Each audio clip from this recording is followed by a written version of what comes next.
তেলকই। তেলকই হচ্ছে পূর্ববঙ্গের বাঙালদেরই খাবার। কেন এই তেলকইয়ে যেরকম ঝাল লাগে সেরকম তেল লাগে।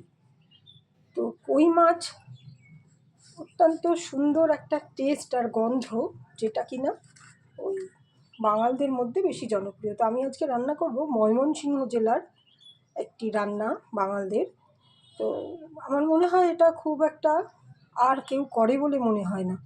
খুব কম ইনগ্রিডিয়েন্টস, যেমন লঙ্কা, এখানে 12টা কাঁচা লঙ্কা আছে, কাঁচা পেঁয়াজ, নুন, হলুদ, সর্ষের তেল, মাত্র 5টা ইনগ্রিডিয়েন্টস দিয়ে এই রান্নাটা হবে। কোনো মশলার ব্যবহার হবে না। তো কই মাছগুলোতে আমি নুন হলুদ মাখিয়ে রেখেছি। এবারে কি করব, এই ননস্টিক বা লোহার কড়াই হলে ভালো হয়, মানে চাটু হলে।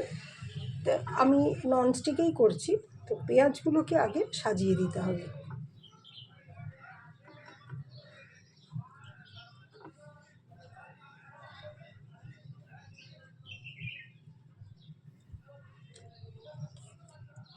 কয়েকটা কাঁচা লঙ্কাও দিয়ে দেব।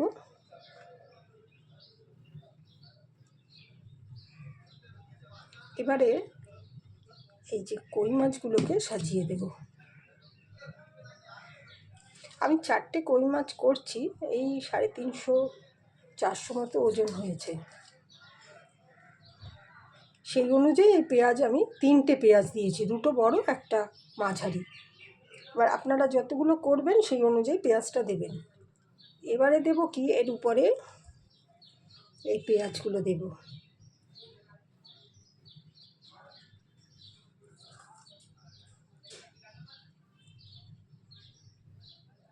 একদম ঢেকে দিতে হবে।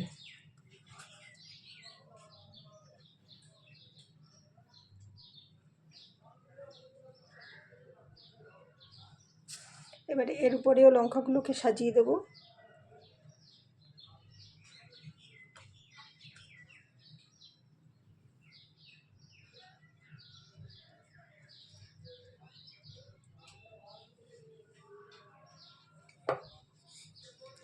এর উপরে নুনগুলোকে এরকম করে দিয়ে দেব।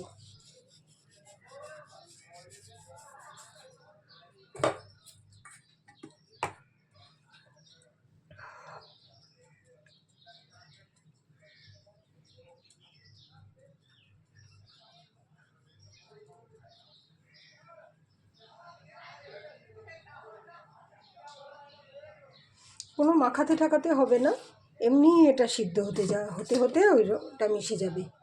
এবার দিয়ে দিচ্ছি সর্ষের তেল।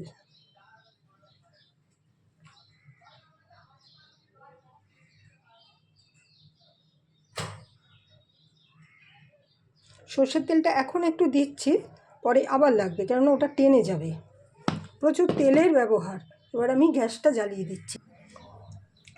জ্বালিয়ে দিয়েছি। যখন এটা একটু গরম হয়ে আসবে তখন আমি আঁচটা কমিয়ে দেব। যে একটু একটু টুটপুট করে আওয়াজ হচ্ছে,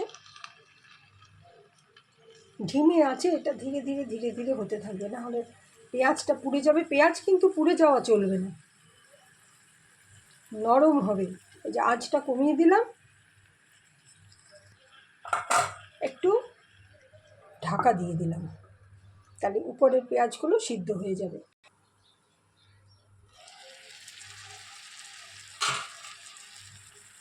ঢাকাটা এবার তুলে দিলাম, একটু পেঁয়াজের জল বেরিয়েছে। আমি এই ছুরিটা দিয়ে আস্তে করে করে এগুলোকে তুলে দেব।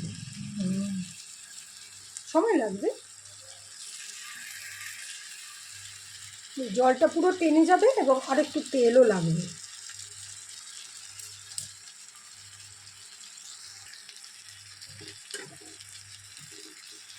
দেখুন, উপরে যে হলুদগুলো আমরা আলগা করে দিয়েছিলাম সেটা কিন্তু পুরো মিশে গেছে। আমি সব মাছগুলোকে উল্টে দিয়েছি, দিয়ে এটা ঢাকা দিতে হবে না, কিছুক্ষণ রাখতে হবে।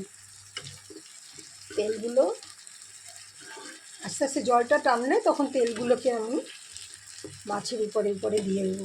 লাগলে আর একটু তেল দিতে হবে।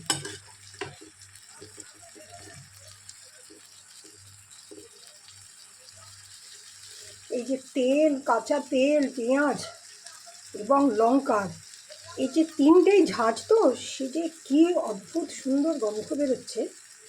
তো আমি আশা করছি আপনারা যারা জানেন না সেটা অবশ্যই রান্না করবেন এবং করে খেয়ে জানাবেন। আমার চ্যানেলটাকে সাবস্ক্রাইব করে দেবেন, লাইক করবেন, শেয়ার করবেন।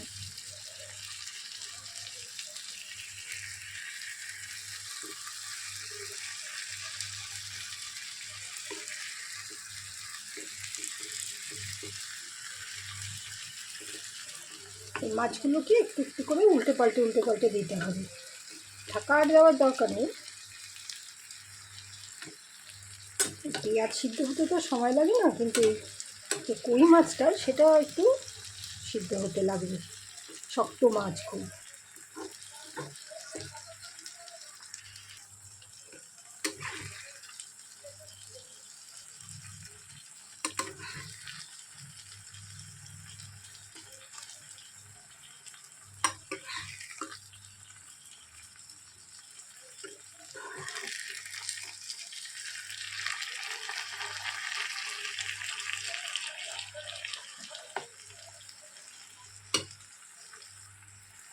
এই পেঁয়াজগুলোকে দিয়ে দিয়ে বারবার ঢেকে দিতে হবে।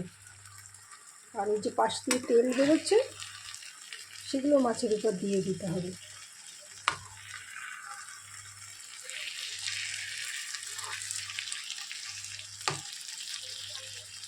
সিদ্ধ হয়ে আসছে মাছগুলো, আর পেঁয়াজেরও কাঁচা ভাবটা চলে যাচ্ছে, লঙ্কাগুলো তার রং চেঞ্জ করে দিয়েছে। এত সুন্দর গন্ধ হচ্ছে, খুব স্পাইসি।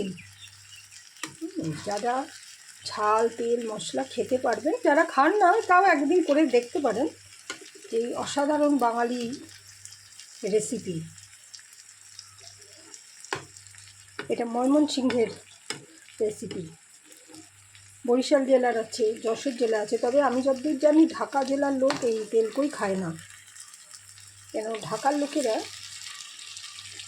একটু লাইট খাবার খেতে পছন্দ করে, তারা এত রিচ খাবার খায় না। রিচ প্রচণ্ড খায় পাবনা, খুলনা, বরিশাল এরা। যদি থেকে থাকে তাহলে আমাকে অবশ্যই জানাবেন, কারণ আমি যেহেতু বাঙাল পরিবারের মেয়ে, আমাদের আত্মীয় স্বজন সবই নানা জেলার লোক রয়েছেন, কারো কাছে শুনিনি। আর একটু হবে পেঁয়াজের, এই যে এই অংশটা না একটু পেঁয়াজটা হবে। রান্নাটা না হয়ে এসছে, সেই জন্য এখন আমি এই যে কয়েকটা লঙ্কা একটু ভেঙে দিচ্ছি যাতে ঝাল হয়।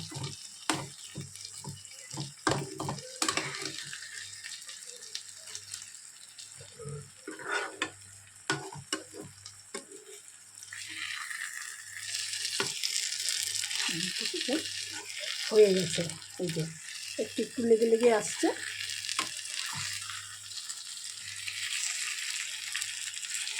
এই যখন শীতের সময় যেগুলো ওঠে একটু মাংস হলো সুন্দর, এটা একদম দেশি কই, এই দেশি কই দিয়েই কিন্তু এগুলো হবে। হয়ে গেছে, আমি এখন এটাকে নামিয়ে নিচ্ছি।